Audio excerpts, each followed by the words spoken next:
जय हिंद विद्यार्थी मित्रांनो, परत एकदा आपल्या व्हिडिओमध्ये तुमचं सर्वांचं स्वागत आहे. मित्रांनो, पुणे शहर पोलीस भरतीची लेखी परीक्षा ही 22 तारीखला होणार आहे. आज आहे शुक्रवार, उद्या शनिवार आणि परवा दिवशी आहे 22 तारीख. आज आहे 20 तारीख. म्हणजे साधारणतः आता आजचा आणि उद्याचा 2 दिवस फक्त महत्वाचे आहेत. आणि तुमची जी लेखी परीक्षा आहे ती कोथरूडमधील MIT कॉलेजला होणार आहे. MIT कॉलेज शोधणं काही अवघड नाही मित्रांनो. MIT कॉलेज कोथरूडला गेल्यावर तुम्हाला कोणत्याही ठिकाणी तुम्ही गेलाच ना तर तुम्हाला लगेच मिळून जाईल. आणि दुसरी गोष्ट, कुठल्याही प्रकारचं गुगलला तुम्ही फक्त MIT कॉलेज किंवा MIT युनिव्हर्सिटी एवढं जरी टाकलं तरी सुद्धा तुम्हाला ती युनिव्हर्सिटी किंवा ते कॉलेज भेटून जाईल. त्याच्यामुळे कोणी टू व्हीलरवर येत असतील किंवा रिक्षाने कोण येत असतील तर त्यांच्यासाठी ही कॉलेज शोधणं खूप अवघड गोष्ट नाहीये. फक्त एवढंच की कुणाला जर वाटत असेल की बाबा मला सापडत नाहीये, मी खूप लांब येतो, तर तुम्ही आदल्या दिवशी आला तरी काही प्रॉब्लेम येणार नाहीये. आणि ते एवढं सोपा ऍड्रेस आहे की त्याच्यामुळे तुम्हाला कोणत्या प्रकारचा अडचण सुद्धा त्या ठिकाणी येणार नाहीये. पोलीस भरतीला जाताना मित्रांनो कमीत कमी तुम्हाला 2 तास आधी त्या ठिकाणी जायचं आहे. कारण की त्या ठिकाणी जर तुम्ही 2 तास आधी जर गेला तर आपल्याला जे ऑथेंटिकेशन असतं, म्हणजे तुमचं जे चेक केलं जातं पूर्ण गोष्टी, त्या गोष्टीला थोडासा वेळ लागतो. आणि त्याच्यानंतर अर्ध्याभर तास तुम्हाला आतमध्ये सोडलं जातं.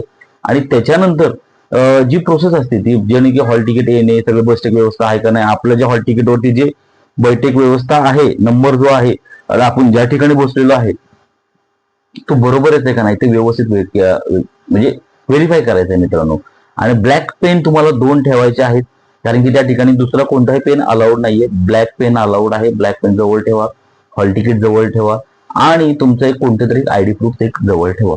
एखादी पाण्याची बॉटल वगैरे पण ठेवायची गरज नाहीये. त्या ठिकाणी सगळी प्रकारची सुविधा असते. म्हणजे आतापर्यंत आम्ही जेव्हापर्यंत भरती दिली त्यापर्यंत तर लगभग सगळ्या सुविधा त्या ठिकाणी होत्या आणि तुम्हालाही असणार आहेत. त्याच्यामुळे काळजी करायची गरज नाहीये.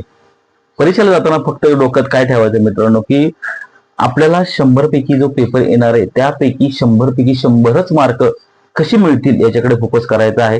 एखादा प्रश्न जर तुम्हाला सोडवताना जर असं वाटलं की मला खूप वेळ जातोय आणि मला समजत नाही, तर त्या प्रश्नाला गोल करायचा आहे आणि पुढचा प्रश्न घ्यायचा आहे.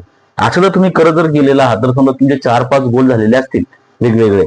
प्रश्नाला गोल करायचं म्हणजे प्रश्नपत्रिकेवरतीच त्या प्रश्नचिन्हाला गोल करायचं, जेणेकरून तुम्हाला कसं जर पुढे जाऊन तुम्ही प्रश्नपत्रिका पूर्ण सोडवली आणि त्याच्यानंतर तुमच्याकडे वेळ जर शिल्लक राहिला तर त्या शिल्लक राहिलेल्या वेळेमध्ये तुम्ही जे प्रश्न गोल केलेले आहेत त्या प्रश्नावर तुम्ही जास्त भर देऊ शकता.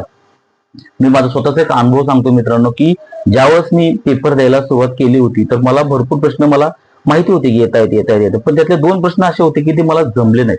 तर त्याला मी गोल करून ठेवलं होतं आणि साधारणतः शेवटचे मला एक 20 मिनिटं मिळाली होती. म्हणजे लगभग 1.5 तासामधले मला 20 मिनिटं त्या ठिकाणी मिळालेली होती. त्याच्या आधीच माझा पेपर कव्हर झालेला होता. आणि हे पेपर कशामुळे कव्हर होतं की ज्यावेळेस आपण प्रश्नपत्रिकेचे जेवढा जास्त सराव करतो ना त्यावेळेस ह्या सगळ्या गोष्टी तुम्हाला सोप्या वाटायला लागतात. त्याच्यामुळे मी आतापर्यंत जेवढे पण व्हिडिओ मी टाकलेले आहे त्याच्यामध्ये मी फक्त एकच सांगतो की मित्रांनो, प्रश्नपत्रिकेवरती भर द्या, जेणेकरून तुमच्या हाताखालून त्या गोष्टी निघून जातील, तुम्हाला सवय होऊन जाईल.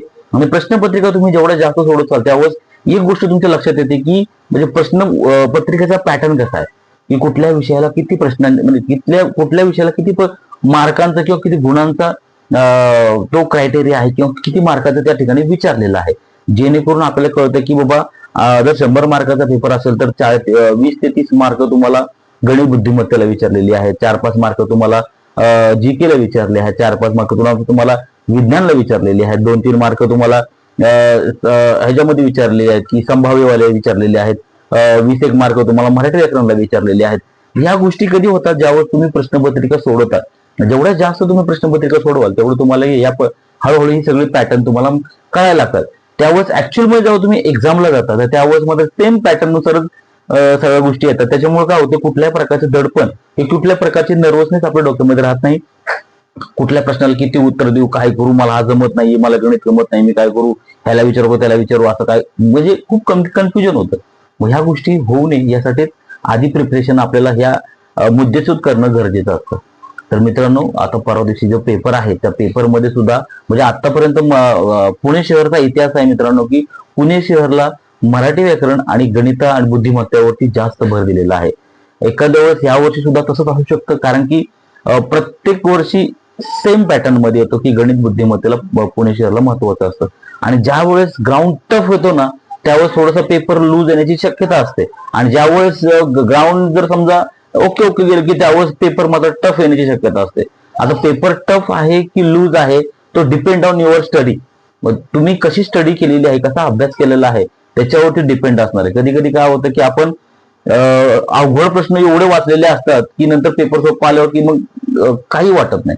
पण जर तुम्ही सुरुवातीपासूनच फक्त जीके जीके जीके जीके वाचत बसलेले असाल तेव्हा मात्र मग जेव्हा तुम्हाला मराठी व्याकरण, गणित आणि बुद्धिमत्तेचे जे प्रश्नपत्र पडायला लागले की त्यावेळेस तुम्हाला असं वाटतं की पेपर थोडासा हार्ड आहे. तर ह्या मित्रांनो, ह्या ज्या छोट्या छोट्या गोष्टी आहेत ना तुम्ही लक्षात ठेवा. आणि आता सुद्धा 2 दिवस आहेत, त्या 2 दिवसामध्ये तुम्ही मराठी व्याकरण, बुद्धिमत्ता आणि चालू घडामोडी ज्या आहेत त्या वाचणं गरजेचं आहे. आणि पुणे शहर जे आहे ते पुणे शहरामध्ये विशेष कोणकोणत्या बाबी आहेत त्या तुम्हाला माहिती असणं गरजेचं आहे. म्हणजे विशेष म्हणजे काय, जिल्हा विशेष म्हणजे कोणते पर्यटन स्थळ आहेत, गड किल्ले किती आहेत, त्याच्यानंतर ऐतिहासिक स्मारक किती आहेत, त्याच्यामध्ये याचा इतिहास कसा जोडलेला आहे, पेशवेकालीन कसा आहे, पुण्याचं शिक्षणाचं माहेर कसं आहे, माहेरघर कशामुळे म्हणलं जातं, ह्या सर्व गोष्टी तुम्हाला थोड्याफार बेसिक प्रमाणामध्ये तरी माहिती असणं गरजेचं आहे. कारण की ज्या जिल्ह्यामध्ये तुम्ही फॉर्म भरत आहात त्या जिल्ह्यांची माहिती थोड्याफार प्रमाणात का होईना पण तुम्हाला माहिती असणं गरजेचं आहे. तर मित्रांनो, कोथरूड या ठिकाणी MIT कॉलेजला पेपर आहे 22 तारखेला. तर त्यासाठी तुम्ही आज ह्या 2 दिवसामध्ये प्रिपेअर राहा. कुठल्या प्रकारची सिली मिस्टेक हा जो प्रकार असतो, सिली मिस्टेक हा प्रकार कधीच नसतो मित्रांनो. चूक असते, सिली मिस्टेक नाही. माझं नजर चुकीन झाली, खालीवर गोल झालं, मला चुकून गोल झालं, अजिबात नाही. कारण की चुकून गोल व्हायला जो काय भी नाहीये, त्यामुळे सिली मिस्टेक हा प्रकार कधीच नसतो. चुकून गोल झालं, का झालं, कशामुळे झालं, कारण की पेपर आहे. पेपर लिहिताना तुम्ही पेपर लिहित नाही, तुमचं नशीब लिहितात. कारण की ह्याच टर्निंग पॉइंटला, कारण की आतापर्यंत ग्राउंडला तुम्ही कसा आलात, कशी रात्र काढली, कसा तुम्ही ग्राउंड दिलं, उन्हाचं दिलं, काहींनी सकाळी दिलं, काही दुपारी दिलं, काहींनी खाता दिलं, काही न खाता दिलं, काही पडत दिले, झडत दिले, खूप त्रास सहन करून तुम्ही ग्राउंड क्वालिफाय झालात आणि लेखीपर्यंत तुम्ही पोहोचलात. त्याच्यामुळे सिली मिस्टेक हा प्रकार होता कामा नये. आणि नंतर असं म्हणायचं नाही, कारण की पोलीस खात्यामध्ये जेवढं पण मुलं भरती होण्याची तयारीत असतात त्यांच्या डोक्यामध्ये एकच असतं की मी 1 मार्काने उडलो, मी 2 मार्काने उडलो, मी 4 मार्काने उडलो. उडला 1 मार्काने उडून तर 10 मार्काने तो बाहेर पडला. कॉम्पिटिशन टफ आहे. लय जणांना असं वाटतं 1700 जागा आहेत, पण मित्रांनो 1700 जरी जागा असतील तर 30,000 मुलं आहेत. 30,000 मुलं लेखीला बसलेली आहेत. त्याच्यामुळे बघा, 30,000 पैकी फक्त 1700 मुलं घ्यायचे, बाकीचे 28,000 वरती 300 जे पोरं आहेत त्यांना त्या गोष्टी ते वगळणार आहेत. 28,000 मुलं कमी नाहीत.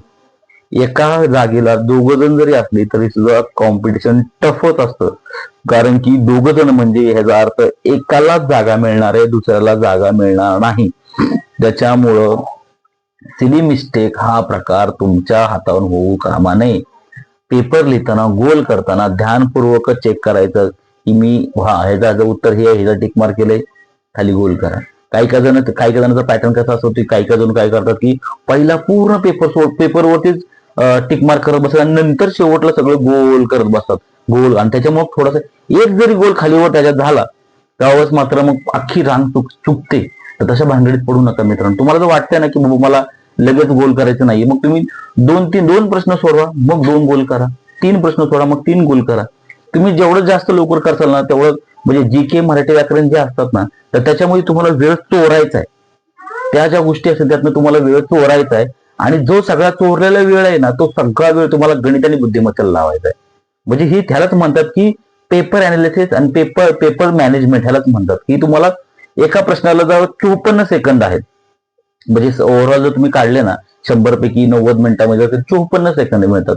तर मला सांगा, एखादं मराठी व्याकरणचं एखादं 3-4 प्रश्न असतील तर तुम्हाला जर कळत असेल तर 54 सेकंदामध्ये तुम्ही 4 प्रश्न आरामशीर, 4 ते 5 प्रश्न तुम्ही आरामशीर काढू शकता 54 सेकंदामध्ये. तर राहिलेले जे 4 प्रश्नांचे 54 सेकंद आहेत ते सगळे तुम्ही गणित आणि बुद्धिमत्तेला वापरू शकता. एखादं तुम्हाला गणित येत नसेल किंवा काय येत नसेल तर तुम्ही शेजारच्याला विचारायच्या भानगडीत पडू नका. कारण की कॉम्पिटिशन टफ असल्या कारणाने 100% तुमच्या शेजारचा जो कोण असेल तो चुकीचं उत्तर सांगण्याची शाश्वती आहे.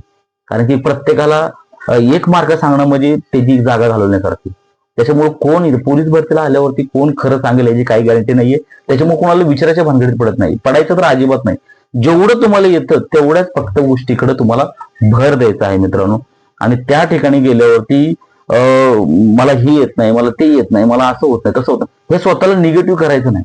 फक्त एवढं सांगायचं की अरे मी 100% पेपर देणार आहे, मी 100% करणार आहे. जेवढं तुम्ही स्वतःला पॉझिटिव्ह ठेवाल तेवढा जास्त फायदा तुम्हाला पेपरला होणार आहे. तुम्ही जर स्वतःला निगेटिव्ह फक्त 100 पैकी मला 90 पडते, 10 मार्क जर तुम्ही स्वतःला निगेटिव्ह केले ना, तर समजून जायचं की पुढचे कमीत कमी 15 ते 20 मार्क आणखी तुमच्या हातातून निघून जातील. त्याच्यामुळे स्वतःला सांगून ठेवायचं, सारखं सारखं बिंबवायचं, आपल्या मेंदूला सारखा प्रहार करायचा की हे बघा बाळा, तुला मी गेले वर्षभर झालं तुला तासतोय घासतोय, तर तुला 100 पैकी 100च पाडायचे. जेवढं तुम्ही स्वतःला बिंबवाल तेवढंच तुम्हाला फायदा होणार आहे. तर मित्रांनो, पेपर खूप महत्वाचा आहे. जर ऍड्रेस कळला नाही किंवा पेपरला नक्की काय केलं पाहिजे ह्याबद्दल काही वाटलं तुम्हाला, तर मला कमेंट करा, जेणेकरून मी तुम्हाला सर्व म्हणजे जेवढं मला माहिती आहे तेवढं सांगण्याचा मी पुरेपूर प्रयत्न करतो. ठीक आहे. तुमच्यासाठी आणि तुमच्या भविष्यासाठी खूप साऱ्या शुभेच्छा. आणि पुणे शहरला आल्या तुम्ही जर आलात तर खूप छान ड्युटी आहे, खूप मस्त वातावरण आहे, सगळ्या गोष्टी छान आहेत. आणि पोलीस मध्ये एक प्रकारे जनतेची सेवा करायला तुम्हाला भेटणार आहे. काही लोक आहेत जे नाव ठेवणार आहेत, ते काय तुम्ही कुठल्याही क्षेत्रामध्ये जाऊ तुम्हाला नाव ठेवणार, तुम्हाला सगळ्याच ठिकाणी मिळतील. पण तुम्हाला एक चांगलं काम करायला भेटेल, कारण की तुम्ही कसं काम करते ते तुमच्यावर डिपेंड असणार आहे. तर मित्रांनो, आजचा व्हिडिओ मी एवढंच काम करतो, जास्त ही करत नाहीये. ह्याच्या व्यतिरिक्त काय तुम्हाला अडचण आली तर मला कमेंट करा, मी उत्तर द्यायचा पुरेपूर प्रयत्न करेन. जय हिंद.